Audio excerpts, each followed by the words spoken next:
இந்த automatic gate வரும்போது நம்மளுக்கு சின்ன ஒரு பயம் இருந்துகிட்டே இருக்கும். ஒரு புதுசா இந்த மாதிரி கேட்டை ஆட்டோமேட் பண்ற கஸ்டமர்ஸ்க்கு டூஸ் அண்ட் டோன்ட்ஸ் எதெல்லாம் பண்ணக்கூடாது அப்படிங்கிறத நான் இப்போ சொல்கிறேன். ஸோ எதை பண்ணாலுமே உங்களுக்கு செலவு தான் ஃபியூச்சரில். ஸ்பேஸே இருக்காது, ஆனால் இதுக்கு எந்த மாதிரி கேட்டு போடணுன்னே ஒரு ஐடியா இருக்காது. வணக்கம், நான் உங்கள் Dileep, structural engineer, corporation and CFT licence சர்வேராக இருக்கேன். ஸோ ஜென்ரலாக வீட்டுக்கு கேட்டு போடுறோன்னா இதில் மேனுவல் கேட்ஸ் இருக்குது, ஆட்டோமேட்டிக் கேட்ஸ் இருக்குது. ஸோ இந்த ஆட்டோமேட்டிக் கேட்ஸ் போடுறோன்னா அதில் என்ன மாதிரியான விஷயங்கள்லாம் இன்வால்வ்டு, மோட்டர், இந்த மாதிரி நிறைய ஃபேக்டர்ஸ் இருக்குது. ஸோ இது எல்லாத்தையுமே டீட்டெயிலாக அந்த பாட்காஸ்ட்டில் பார்க்க போகிறோம். இந்த பாட்காஸ்ட்டுக்கு வந்திருக்கிறது mister Arun, representing Silver Vista, one of the prominent and reliable companies in the automatic gating industry. இதில் நிறைய விஷயங்கள் அவர்கிட்ட பேசி தெரிஞ்சுக்க போகிறோம். வாங்க வீடியோக்குள்ளே போகலாம்.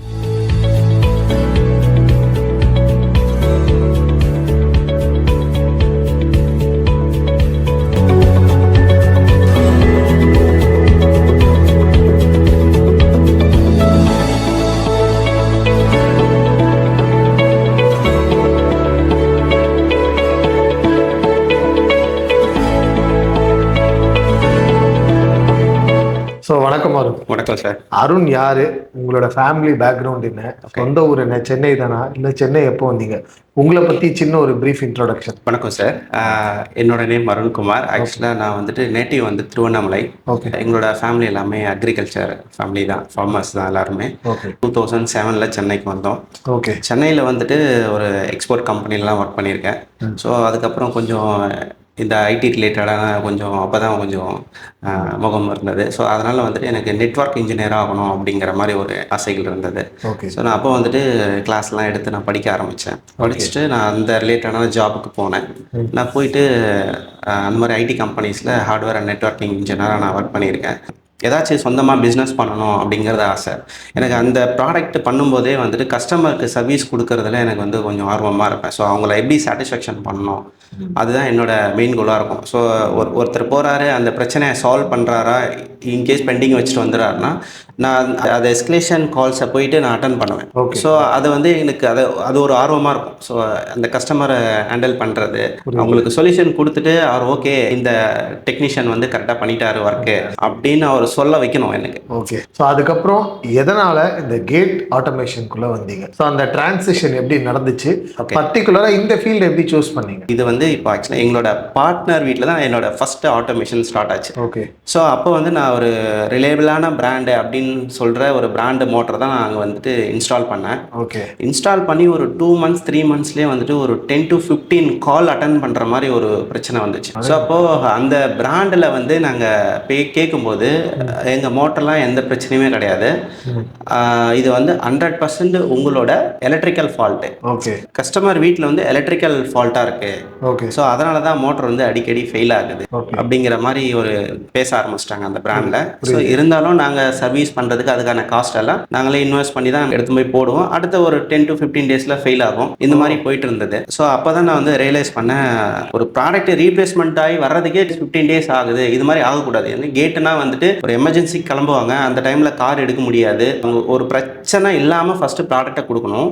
இன்கேஸ் அந்த ப்ராடக்டில் பிரச்சனை வந்தாலுமே அதை இமீடியட்டாக ரிசால்வ் பண்ணணும். இதுதான் எங்களுக்கு தோணுது. ஸோ அது மாதிரி தான் இந்த சில்வர் விஸ்டா அப்படின்னு ஒரு பிராண்டே வந்தது. ப்ராடக்ட் செலக்ட் பண்ணுறதுல வந்துட்டு எங்களோட டீம் வந்து ஸ்பெஷலைஸ்டு. இப்போ சக்ஸஸ்ஃபுல்லாக 800க்கும் மேற்பட்ட மோட்ரு வந்து நாங்கள் சேல் பண்ணியிருக்கோம். So last 3 yearsல. ஸோ இது வரைக்கும் ஃபெயில் ரேஷியோங்கிறது வந்து ரொம்ப ரொம்ப கம்மி தான். ஓகே. ஓகே. ஸோ இதுதான் நாங்கள் ஒரு பெரிய ப்ளஸ்ஸாக பார்க்குறோம் சார் இந்த பிஸ்னஸில். இதில் உங்களுக்கு என்னென்ன டிஃபிகல்ட்டிஸ்லாம் இருந்துச்சு? ஆல்ரெடி நீங்கள் வந்து ஒரு மேனுஃபேக்சரிங் செக்டாரில் ஒரு ஃபேமிலி பேக்ரவுண்ட் அந்த மாதிரி இல்லை, புதுசாக ஒரு மேனுஃபேக்சரிங்குள்ளே போகிறீங்க. ஸோ இந்த மேனுஃபேக்சரிங் இந்த பிஸ்னஸாக ஃபார்ம் பண்ணுறதுக்கு என்னென்ன டிஃபிகல்ட்டிஸ்லாம் ஃபேஸ் பண்ணீங்க? ஆக்சுவலாக இந்த ப்ராடக்ட்டை நாங்கள் வந்து செலக்ட் பண்ணது வந்து பார்த்திங்கன்னா ரொம்ப டிஃபிகல்ட்டிஸ் இருந்துச்சு. என்னென்னா இப்போ இதுக்கு முன்னாடி நிறைய பேர் மார்க்கெட்டில் இருக்காங்க, 10 years 15 years எல்லாருமே மார்க்கெட்டில் இருக்காங்க. ஸோ நிறைய ஃபாரின் கம்பெனிஸ்லாம் இங்கே வந்து ஆல்ரெடி மோட்டர் சேல் பண்ணிட்டு இருந்தாங்க. ஸோ அவங்கெல்லாம் வந்துட்டு above 1 lakh 1.5 lakhs 70,000 minimum. So இந்த ரேஞ்சில் தான் வந்து மோட்டர் கொடுத்துட்டு இருந்தாங்க. ஸோ அந்த மோட்டருக்கே வந்துட்டு இங்கே சர்வீஸ் சப்போர்ட் வந்து கொஞ்சம் டிஃபிகல்ட்டிஸ் இருக்கும். ஸோ அப்போது தான் எனக்கு வந்துட்டு இந்த ப்ராடக்ட்டுக்கு இவ்வளோ டிமாண்ட் இருக்குது இப்போது. பட் இதுக்கான சர்வீஸ் கரெக்டாக கொடுத்தோன்னா நம்ம இங்கேயே வந்துட்டு பெட்டராக பண்ண முடியும் அப்படின்றது. ஸோ எங்களுக்கு வந்து என்னென்னா மினிமம் ஒரு மோட்டர் எடுக்கிறாங்க அப்படின்னா குறைஞ்சது ஒரு 5 to 10 இயர்ஸ்க்கு பிரச்சனை இல்லாமல் ஒர்க் ஆகும். ஸோ அதனால் அந்த காம்பனண்ட் செலக்ட் பண்ணுறதுல ஆர்வம் காட்டணும். ஸோ இந்தியாவில் வந்துட்டு குவாலிட்டி நல்லா கொடுத்துட்டோம் அப்படின்னா ஃபியூச்சரில் நல்லபடியாக வந்துட்டு அடுத்தடுத்த ப்ராடக்ட் லான்ச் பண்ண முடியும் அப்படின்ற நம்பிக்கையில் நாங்கள் வந்துட்டு இந்த மாதிரி அந்த காம்பனன்ட்ஸ் எல்லாம் நாங்கள் தேர்ட் பார்ட்டிகிட்ட கொடுத்து செக் பண்ணி அதுக்கப்புறம் தான் பண்ணோம். இப்போ எங்களுக்கு ஓனாகவே டீம் வந்துட்டாங்க. ஸோ என்ன காம்பனன்ட்ஸ் நம்ம என்ன ஃபிக்ஸ் பண்ணோம் அப்படிங்கிறத பற்றிலாம் அவங்க சொல்ல ஆரம்பிச்சிட்டாங்க. ஸோ இது பிஸ்னஸாக ஃபார்ம் பண்ணியிருப்பீங்களே, ஓகே, இந்த பிஸ்னஸாக ஃபார்ம் பண்ணுறதுக்கு உங்களுக்கு என்னென்ன சேலஞ்சஸ் இருந்துச்சு? முக்கியமாக ஒரு கஸ்டமர் கூட எப்படி நீங்கள் பார்ட்னர் ஆனீங்க? ஆக்சுவலாக இது வந்து என்னோட கஸ்டமர் தான் இப்போ என்னோட ஒன் ஆஃப் த பார்ட்னர். அவருக்கு வந்து நாங்கள் வந்துட்டு ஒரு 10 இயர்ஸாகவே இந்த ஆட்டோமேஷன் சர்வீஸ் பண்ணிகிட்டு இருக்கோம். அப்போ வந்துட்டு அவருக்கு வந்து என் மேலே என்ன ஒரு ட்ரஸ்ட் அப்படின்னா, இப்போ இந்த மோட்டருமே அவருக்கு வீட்டுக்கு போட்டோமே அந்த மோட்டர் கூட வந்துட்டு அவர் வந்து ஓகே அருண் சொல்லிட்டாரு இது ப்ராடக்ட் நல்லாயிருக்கும் சொல்லி செலக்ட் பண்ணிட்டாரு. பட் நானுமே வந்துட்டு ஓகே இந்த பிராண்டு நல்லாயிருக்கு, இன்றைக்கி இங்கே சர்வீஸ் கிடைக்கும், நல்ல ஒரு ஆப்போ தான் இருந்தது வெண்டார்கிட்டலாம். பட் ஒரு டைம் பிரச்சனை வரும்போது அவங்க வந்துட்டு பண்ணித்தரோம் சொல்லிட்டு அடுத்தடுத்த டைம் நம்ம கால் பண்ணும்போது நம்ம கால் அவாய்ட் பண்ண ஆரம்பிச்சோம். ஒரு லெவலுக்கு மேலே இவங்க சப்போர்ட் கிடையாது வெண்டார்கிட்ட. ஓகே, அதுக்கப்புறம் வந்து நாங்கள் வேறு ஒரு பிராண்டை மாற்றிட்டு நான் கொடுத்த உடனே அதுக்கப்புறம் இந்த ப்ராடக்ட் இது என்ன இவ்வளோ பெரிய ப்ராடக்டாக, இது என்ன இந்தியாவில் இங்கே பண்ண முடியாதா, இல்லை அவ்வளோ டிஃபிகல்ட்டாக இதை ரீப்ளேஸ் பண்ணுறதோ இல்லை ப்ராப்ளம் ஐடென்டிஃபை பண்ணுறதுக்கோ அவ்வளோ கஷ்டமா அப்படின்னு சொல்லிட்டு நாங்களே அந்த பழைய மோட்டரை எடுத்துகிட்டு போயிட்டு ஆஃபீஸில் வச்சு எல்லாத்தையும் கழட்டி என்னென்ன காம்போனன்ட்ஸ்லாம் இருக்குதுன்னு பார்த்து ஸோ இவங்களோட நாலேஜ் எல்லாம் எடுத்து தான் இந்த ப்ராடக்டை நாங்கள் வந்து டெவலப் பண்ணோம். என்னோட கஸ்டமர் கிட்ட வந்து நான் இதை டிஸ்கஸ் பண்ணேன். ஒன்ஸு அவர் என்னோட ஆஃபீஸ்க்கு வந்திருந்தார். எல்லாத்தையும் பார்த்துட்டு இதெல்லாம் நம்மளே இங்கே மேனுஃபேக்சரிங் பண்ணிடலாம் வரும், இதில் ஒன்றுமே கிடையாது அப்படின்னும் போது ஓகே சார் நம்ம ஏன் ஸ்டார்ட் பண்ணக்கூடாது அப்படின்னு சேர்ந்து அந்த ஒரு செகண்ட் ஒரு ஸ்பார்க்கு தான். ஸோ இது இமீடியட்டாக இதுக்கு என்ன பட்ஜெட் ஆகும், ஸோ இந்த குவாலிட்டியில் பண்ணணும் அப்படின்னா இப்போ நம்ம இந்தியாவில் யார் பண்ணுறாங்க அப்படின்னு பார்த்தோம், ஒருத்தருமே கிடையாது. ஸோ அப்போ நாங்கள் வந்துட்டு தைவானில் ஒரு 4-5 கம்பெனி பார்த்தோம், சைனாவில் ஒரு 4-5 கம்பெனி பார்த்தோம். பட் எங்களுக்கு வந்து இதில் ஒரு கம்பெனி மட்டும் ஒரு நல்ல குட் குவாலிட்டியோட நாங்கள் என்ன எதிர்பார்க்குறோமோ அந்த ஸ்பெக்கோட வந்துட்டு அவங்க ஆல்ரெடி எங்ககிட்ட டிஸ்கஸ் பண்ணாங்க. ஸோ ஓகே எங்களுக்கு கொஞ்சம் காஸ்டிங் அதிகமாக தான் இருந்தது அங்கே, பட் இருந்தாலும் நாங்கள் வந்துட்டு அந்த வெண்டரை செலக்ட் பண்ணோம். ஸோ ஆல்மோஸ்ட் இது வரைக்கும் நல்லா தான் போயிட்டுருக்கு. இப்போ நாங்கள் இப்போ திருமுடிவாக்கத்தில் ஃபேக்ட்ரி போடுறதுக்காக டிஸ்கஷன் போயின்னு கூடிய விரைவில் நாங்கள் வந்து இதை ஸ்டார்ட் பண்ணிவிடுவோம் சார். உங்கள் ப்ராடக்டோட ஒரு 5 மெயின் ஃபீச்சர்ஸ் அப்படின்னா ஒரு லேமன் ஒரு புது கஸ்டமருக்கு நீங்கள் சொல்வீங்கன்னா எதெல்லாம் சொல்வீங்க? இதில் நம்மளோட ப்ராடக்டோட பெனிஃபிட்ஸ் ஃபீச்சர்ஸ் என்ன பார்த்தீங்கன்னா, ரிமோட்டில் வந்துட்டு ஆப்ரேட் பண்ணிக்கலாம், கேட் ஓப்பன் பண்ணுறது ரிமோட்டில் ஆப்ரேட் பண்ணிக்கலாம். Okay, so third party product கூட இன்டெகிரேட் பண்ணிக்கலாம். லைக் வீடியோ டோர் பெல் இது கூட வந்துட்டு இன்டெகிரேட் பண்ணிக்கலாம். வைஃபை டிரான்ஸ்மிட்டர் போட்டுருன்னா மொபைல் ஆப்பில் கனெக்ட் பண்ணிக்கலாம். ஸோ இந்த ஃபாஸ்டாக் டேக் இது கூடலாம் வந்து அட்டாச் பண்ணிக்க முடியும். ஸோ அதுக்கு வந்து இந்த ஒய்ஃபை டிரான்ஸ்மிட்டர் அப்படிங்கிற ஒரு ப்ராடக்ட்டு நம்மக்கிட்ட அடிஷ்னலாக அதை ஆட் ஆன் பண்ணோம். இதை தவிர்த்து வந்துட்டு இப்போ எங்களோட மொபைல் அப்ளிகேஷன் வந்து நாங்கள் லான்ச் பண்ண போகிறோம் கூடிய விரைவில். ஸோ அப்போ வந்துட்டு ஈஸியாக இப்போது சில்வர் ஸ்டாரில் இந்த ப்ராடக்ட் மட்டும் கிடையாது. ஓகே, இன்னும் கொஞ்ச நாளில் நாங்கள் வந்துட்டு கம்ப்ளீட் இந்த ஸ்மார்ட் ஹோம் சொல்யூஷன் ப்ராடக்டை வந்து லான்ச் பண்ணுறோம். ஸோ அதுக்கு வந்து கம்ப்ளீட்டாக எங்களோட ஓன் அப்ளிகேஷனு. ஸோ எல்லா ப்ராடக்ட்டுமே இதில் நீங்கள் மொபைல் ஆப்பில் கனெக்ட் பண்ணிக்கலாம். இந்த மாதிரிலாம் வந்துட்டு ஸோ இந்த ஆட்டோமேட்டிக் கேட் வரும்போது நம்மளுக்கு சின்ன ஒரு பயம் இருந்துக்கிட்டே இருக்கும். ஸோ இதில் சேஃப்டி ஃபீச்சர்ஸ் அப்படின்னா ஸ்பெசிஃபிக்காக என்னெல்லாம் சொல்லுங்கள்? மெயினாக வந்துட்டு நம்ம ஃபோட்டோ செல் சென்சார் கொடுத்துறோம் சார். ஓகே, ஸோ ஃபோட்டோ சென்சாரே வந்துட்டு மேக்ஸிமம் இஷ்யூ வந்து சால்வ் பண்ணிவிடும். கேட் ஓப்பன் ஆகிட்டே இருக்கும்போது வந்துட்டு நமக்கு வந்துட்டு இப்போ யாராச்சும் கிராஸ் பண்ணுறாங்க, சில்ட்ரன்ஸ் ஓடி வந்துடுறாங்க அப்படின்னால டிடெக்ட் பண்ணிவிட்டு இமீடியட்டாக கேட் வந்துட்டு மூவ் ஆகிடும், பேக் போயிடும். இதையும் தாண்டி வந்துட்டு கேட் வந்து இடிக்குது அப்படின்னாலுமே நம்ம பிராண்டில் வந்துட்டு அப்சர்க்கிள் டிடெக்ஷன் ஆன்டி கொலிஷன் டெக்னாலஜி இருக்குது.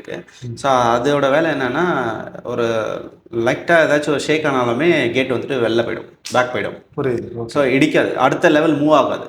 ஓகே, ஸோ இந்த மாதிரி இருக்குது. அது மாதிரி வந்து கேட்டு வந்துட்டு நீங்கள் வந்துட்டு இப்போது பெரியவங்க இருக்காங்க, லேடிஸ் இருக்காங்க, அவங்களாம் வந்துட்டு இப்போ மேலே கேட்டு ரிமோட்லேயே ஆப்ரேட் பண்ணிடுறாங்க. திரும்ப கீழே வந்துட்டு கேட் க்ளோஸாக இருக்கா இல்லை மேனுவலாக தள்ள வேண்டிய அவசியம் கிடையாது.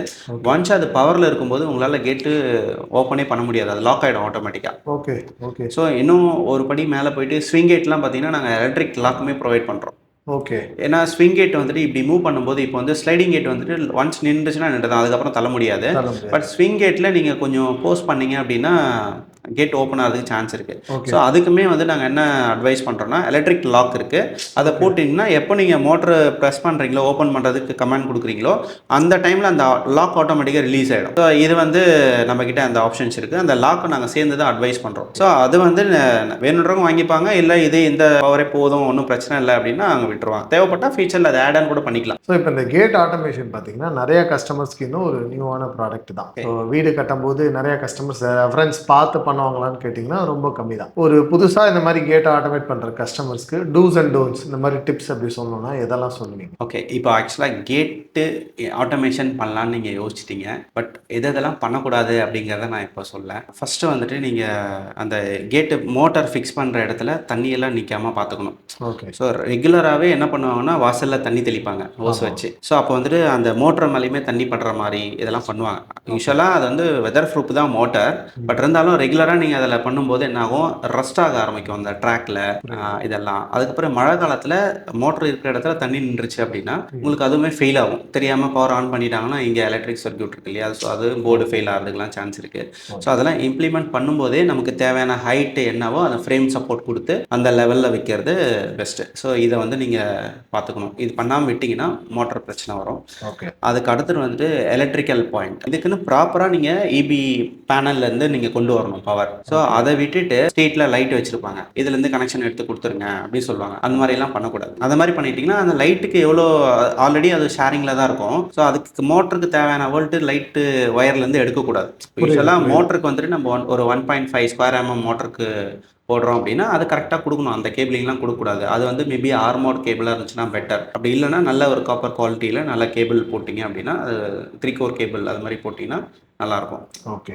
அதுக்கப்புறம் மெயின்டெனன்ஸ், இந்த ட்ராக் மெயின்டெனன்ஸ்லாம் வந்து பண்ணவே மாட்டாங்க. யூஸ்வலாக மோட்டர் போட்டோம் மறந்துடுவாங்க. ட்ராக்ல வந்து ஃபுல்லாக ரஸ்ட் ஆகிருக்கும். இதனால மோட்டர் மட்டும் பிரச்சனை வராது. ஸோ அவங்களோட கேட்டோட பேரிங் ஃபெயில் ஆகும், ரோலர் ஓவராக டைட் ஆகும். அப்போ கேட் மூவ் ஆகலைன்னா அதுக்கப்புறம் மோட்டருமே பிரச்சனை வந்துடும். ஸோ அதனால் வந்து ட்ராக் மெயின்டெனன்ஸு இதெல்லாம் வந்து கரெக்டாக பண்ணிடணும்.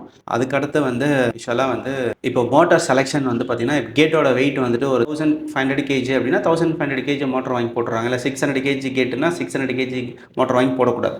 ஸோ அதை விட கெப்பாசிட்டி அதிகமாக இருந்துச்சுன்னா நாளைக்கு ஃபியூச்சரில் பிரச்சனை இருந்தாலுமே உங்களுக்கு வந்து அது அந்த மோட்டர் வந்து சப்போர்ட் பண்ணிக்கும். புரியுது. இல்லைனா மோட்டர் ஃபெயில் ஆகும், நீங்கள் அடுத்த அப்கிரேட் பண்ணணும் மோட்டரை. புரியுது. இல்லை கேட்டு ரீஒர்க் பண்ணணும் கம்ப்ளீட்டாக. ஸோ எதை பண்ணாலுமே உங்களுக்கு செலவு தான் ஃபியூச்சரில். இதை அவாய்ட் பண்ணோன்னா ரைட் ப்ராடக்ட்டை ஃபஸ்ட்டு செலக்ட் பண்ணிடணும். எல்லாத்தையும் விட ஃபஸ்ட்டு பெட்டர் வெண்டாரை செலக்ட் பண்ணணும். ஓகே. அவங்களுக்கு வந்து நியர்பை சர்வீஸ் சென்டர் இருக்கா, சர்வீஸில் இருக்காங்களா, வர டெக்னீஷியன் வந்துட்டு கரெக்டாக பண்ணுறாரா பண்ணலையா, இதெல்லாம் வந்துட்டு கரெக்டாக நீங்கள் செலக்ட் பண்ணணும். இந்த பாயிண்ட் நீங்கள் செலக்ட் பண்ணல அப்படின்னா நீங்கள் மோட்டர் போடுறது ஃபெயில் தான், என்டர் ஃபெயில் தான். ஸோ இந்த ஆட்டோமேட்டிக் மோட்டார் ஃபிக்ஸ் பண்ணுறோம் இல்லையா, இதில் என்ன டைப்ஸ் ஆஃப் கேட்ஸ்க்கெலாம் நம்ம பண்ண முடியும் அந்த மாதிரி விஷயங்கள்? யூஸ்வலாக கேட் டைப் வந்துட்டு ஸ்லைடிங் கேட்டு, ஸ்விங் கேட்டு, ஃபோல்டிங் கேட்டு, இந்த மாதிரி கேட்டு தான் இருக்குது. ஸோ 90 டிகிரியில் கார்னர் கேட் வரும். ஆமாம். மோஸ்ட்லி எங்களுக்கு வர கால்ஸ் வந்து என்ன மாதிரி கால்ஸ் இருக்கும் கஸ்டமர்கிட்ட அப்படின்னா, ஸ்பேஸே இருக்காது, ஆனால் இதுக்கு எந்த மாதிரி கேட்டு போடணுன்னே ஒரு ஐடியா இருக்காது. இது மாதிரி கால்ஸ் தான். இதுக்கு வந்து ஆட்டோமேஷன் பண்ணணும்னு கூப்பிடுவாங்க. ஸோ நான் இப்போ சொன்ன மாதிரி இந்த ஒரு 4-5 கேட் ஆப்ஷன் தான் இருக்கிறதுலே. இது எது மாதிரி வேணாலும் பண்ணிக்கலாம். ஸோ இதில் வந்துட்டு இப்போது நாங்கள் பண்ணுறது ஸ்லைடிங் கேட்டுக்கு மோட்டர் இருக்குது, ஸ்விங் கேட்டுக்கு மோட்டர் இருக்குது, ஃபோல்டிங் கேட்டுக்கு மோட்டர் இருக்குது. ஸோ 90 டிகிரி கேட்டுக்குமே நார்மல் ஸ்லைடிங் கேட்டு மோட்டர் போட்டாவே ஆப்ரேட் ஆகிடும். ஸோ இப்போ இந்த கேட்ஸில் 2 வகை இருக்குது. நிறைய கஸ்டமர்ஸ் வந்து புதுசாக வீடு கட்டும் போதே அதை பண்ணணும்னு யோசிப்பாங்க. ஓகே. ஒரு சில கஸ்டமர்ஸ் வந்து நான் ஆல்ரெடி வீடு கட்டிட்டேன், கேட் வச்சிருக்கேன், இதில் ஆட்டோமேஷன் பண்ணணும் அப்படின்ற மாதிரி யூஸ் பண்ணி. இது ரெண்டுத்துக்கும் இருக்கிற டிஃப்ரென்ஸ் என்ன?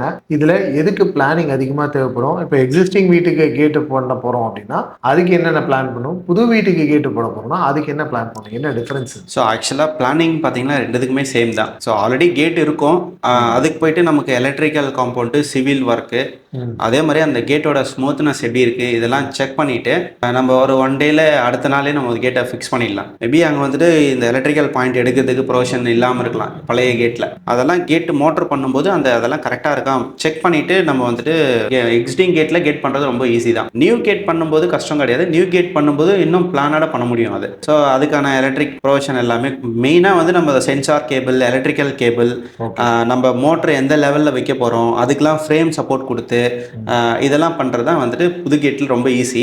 பழைய கேட்டில் வந்துட்டு ஆல்ரெடி கேட் இருக்குது, நம்ம ட்ராக் வந்து அங்கே செட் பண்ணிடலாம். பண்ணிக்கலாம். பட் மழை பெஞ்சிச்சுன்னா தண்ணி முழுக்கிடும் மோட்ரு. ஸோ அப்போ வந்து நம்ம என்ன பண்ணோம், மினிமம் ஒரு 2 ஃபீட்டு 2.5 ஃபீட்டு என்ன நமக்கு தேவையோ அந்த ஹைட்டில் ஃப்ரேம் சப்போர்ட் எக்ஸ்ட்ரா கொடுத்து பண்ணுற மாதிரி இருக்கும் எக்ஸ்ட்ரீம் கேட்டில்.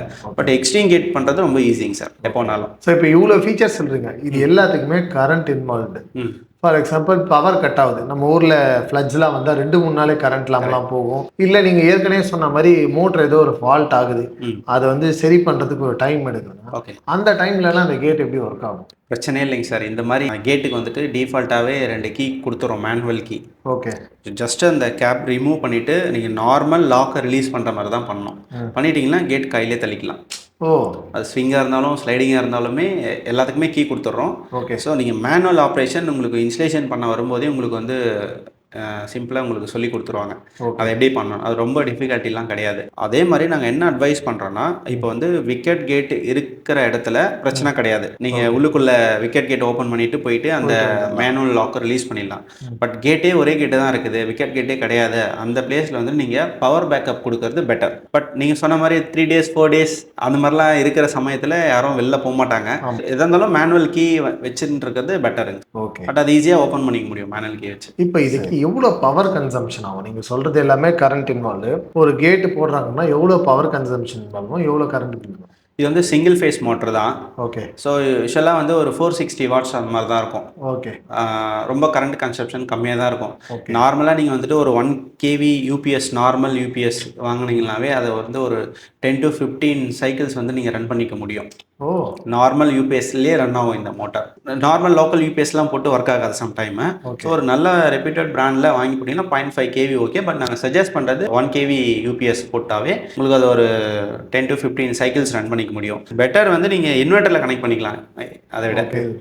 So in general house construction பார்த்தீங்கன்னா இன்றைக்கி 10-15 லட்சம் ரூபாய்க்கு வீடு கட்டுறவங்களும் இருக்காங்க. ஆமாம். அதே 5-10 கோடிக்கு வீடு கட்டுறவங்களும் இருக்காங்க. கரெக்ட். ஸோ நீங்கள் நிறையா வகையான கஸ்டமர்ஸ் ஃபேஸ் பண்ணியிருப்பீங்க. இப்போ ஒரு கன்ஸ்ட்ரக்ஷனுக்கு நாங்கள் ஒரு கஸ்டமருக்கு வீடு கட்டுறோன்னா, லோயர் எண்டில் போகிறவங்க வந்து டைல்ஸ் எடுப்பாங்க, ஹையர் எண்டில் போகிறவங்க வந்து மார்பிள்ஸ் எடுப்பாங்க. இந்த மாதிரி வந்து பிரிச்சிடலாம். உங்களோட மோட்டரில் உங்களோட ப்ராடக்டில் நீங்கள் கஸ்டமர்ஸை எப்படி செக்மெண்ட் பண்ணுறீங்க? இப்போ எந்த மாதிரி கஸ்டமர் எந்த மாதிரி ப்ராடக்டை வந்து கேட்பாங்க? ஆக்சுவலாக சார் இதில் இந்த மாதிரி நம்ம பிரிக்கவே முடியாது. ஓகே. எல்லாருமே கேட் போடுவாங்க. கேட்டோட வெயிட் வேணால் இன்க்ரீஸ் ஆகும். இப்போ பெரிய வீடு கட்டுறவங்க கேட்டோட லெங்க்த் வந்துட்டு ஒரு மினிமம் 20 ஃபீட்டு 25 ஃபீட்டு அதை விட அதிகமாக கூட கேட் போடுறவங்க இருக்காங்க. ஸோ அதுக்கு வந்து நம்ம வந்துட்டு 2000 kg 1500 kg மோட்டர் நம்ம சஜஸ்ட் பண்ணுவோம். ஓகே. பட் சின்ன வீடு கட்டினா கூட வந்துட்டு மினிமம் 12 ஃபீட்டாவது தேவை கேட்டோட கரெக்டு. ஸோ அதுக்கு வந்து இதில் வந்து நம்ம மோட்டர் வேரியண்ட்டில் பிடிக்க முடியாது. ஓகே. பெரிய வீட்டுக்கு ஒன்று சின்ன வீட்டு அதோட கெப்பாசிட்டி வேணால் அவங்களுக்கு அதிகமாக கொடுக்கலாம், எங்களுக்கு கம்மியாக கொடுக்கலாம். பட் ஃபீச்சர்ஸ் எல்லாமே சேமாக தான் இருக்கும். ஓகே. ஸோ இன் ஜென்ரல் நான் கன்ஸ்ட்ரக்ஷன் இண்டஸ்ட்ரியில் இருக்கிறதுனால இதோட நிறையா சேலஞ்சஸ்லாம் தெரியும். எப்படி இந்த டீம் ஆப்ரேஷன்ஸ் இதெல்லாம் எப்படி மேனேஜ் பண்ணுறீங்க? இதில் என்னென்ன சேலஞ்சஸ் இருக்குது? ஆக்சுவலாக இதில் எங்களுக்கு வந்து சேலஞ்ச் அப்படின்னு ஒன்றும் நாங்கள் பார்க்கலைங்க சார். ஓகே. பிகாஸ் எங்களுக்கு வந்து டே டு டே ஆப்ரேஷன் வந்து கரெக்டாக தான் போயிட்டுருக்கு. பிகாஸ் நாங்கள் சிஆர்எம் சாஃப்ட்வேர் இதெல்லாம் வச்சுருக்கோம். ஸோ இன்றைக்கி வேலையை இன்றைக்கி முடிக்கணும், அதான் டாஸ்க்கு. ஓகே. இன்றைக்கி வந்து ஒரு டிக்கெட் ரெஜிஸ்டர் ஆகுது அப்படின்னா இந்த சர்வீஸாக இருந்தாலும் ஒரு என்கொயரியாக இருந்தாலும் அதுக்கு இமீடியட்டாக ரெஸ்பான்ஸ் பண்ணணும், வித்தின் ஹவர்ஸில் ரெஸ்பான்ஸ் பண்ணணும், பேசியிருக்கணும். ஸோ அவங்களுக்கான ப்ராடக்ட்ஸ் என்னவோ அதை எக்ஸ்பிளைன் பண்ணி அது சேல்ஸாக இருந்தாலும் சர்வீஸாக இருந்தாலும் கரெக்டாக பண்ணணும். இன்கேஸ் அது முடியல அப்படின்னா அதுக்கான என்ன பிரச்சனை அப்படிங்கிறத அட்ரஸ் பண்ணிவிட்டு இமீடியட்டாக மேக்ஸிமம் என்ன விரைவாக பண்ண முடியுமோ அதெல்லாம் பண்ணி கொடுக்கணும் அப்படிங்கிறதுல நாங்கள் இது பண்ணிகிட்ருக்கோம். ஸோ எங்களுக்கு இதில் பிரச்சனையாக ஃபேஸ் பண்ணுற மாதிரி ஒன்றும் இல்லைங்க சார். ஏன்னா சர்வீஸ் டீம் செப்பரேட்டாக இருப்பாங்க. ஸோ அதில் வந்துட்டு ஆல்மோஸ்ட் ஒரு 15 எம்ப்ளாயிஸ் இருக்காங்க சர்வீஸில். சேல்ஸில் இன்சைடு சேல்ஸ் டீம் தனியாக இருக்காங்க. இது இல்லாமல் இன்சைடு சேல் டீம் பேசிட்டு ஏதாச்சும் டவுட் இருக்குது டேரெக்டாக கிளைண்ட்டு கூட மீட் பண்ணணும் அப்படின்னா ஃபீல்டு சர்வீஸ் இருக்காங்க. ஸோ இதையும் தாண்டி எஸ்கலேட் ஆகும்போது டேரெக்டாக எனக்கு வரும் கால்ஸு. ஸோ நாங்களே டேரெக்டாக ஹேண்டில் பண்ணுவோம் சார். ஸோ இவ்வளோ நேரம் உங்கள் பாட்காஸ்ட்டை நிறையா கஸ்டமர்ஸ் பார்த்துருப்பாங்க. ஓகே. சில்வர் விஸ்டாவை எப்படி காண்டாக்ட் பண்ணுறது, உங்களோட ப்ராசஸ் எப்படி இருக்கும்? எங்களை காண்டாக்ட் பண்ணோம் அப்படின்னா நியூ கேட்ஸ் அண்டு ஓல்டு கேட்டுக்கு ஆட்டோமேஷன் பண்ணோன்னா எங்களோட வெப்சைட்டு silvervista.in அதில் போயிட்டு நீங்கள் காண்டாக்ட் பண்ணிங்க அப்படின்னா வித்தின் ஹவர்ஸில் எங்களோட இன்சைடு சேல்ஸ் டீம் வந்து உங்களை காண்டாக்ட் பண்ணுவாங்க. உங்ககிட்ட வந்துட்டு ஒரு அப்பாயின்மெண்ட் ஃபிக்ஸ் பண்ணிவிட்டு வித்தின் 24 ஹவர்ஸில் உங்களோட சைட்டுக்கு வந்துட்டு உங்களுக்கு என்ன தேவையோ அதை செஞ்சு கொடுத்துருவாங்க. உங்களுக்கு காண்டாக்ட் நம்பர் வெப்சைட்டில் இருக்குது, இல்லைனா டிஸ்கிரிப்ஷனில் நம்பர் கொடுக்குறோம். ஸோ நீங்கள் அதை பார்த்துட்டும் கால் பண்ணுங்கள் சார். ஸோ இவ்வளோ நேரம் இந்த பாட்காஸ்ட் பார்த்துருந்தீங்கன்னா பிடிச்சிருந்துருக்கும்னு நினைக்கிறேன். ஸோ ஆட்டோமேட்டிக் கேட்ஸ் ரிலேட்டடாக நிறைய விஷயங்கள் பேசியிருக்கோம். ஏதாவது ஒரு சில விஷயங்கள் மிஸ் பண்ணியிருக்கோம்னு ஃபீல் பண்ணிங்கன்னா கண்டிப்பாக கமெண்ட்ஸில் போடுங்க.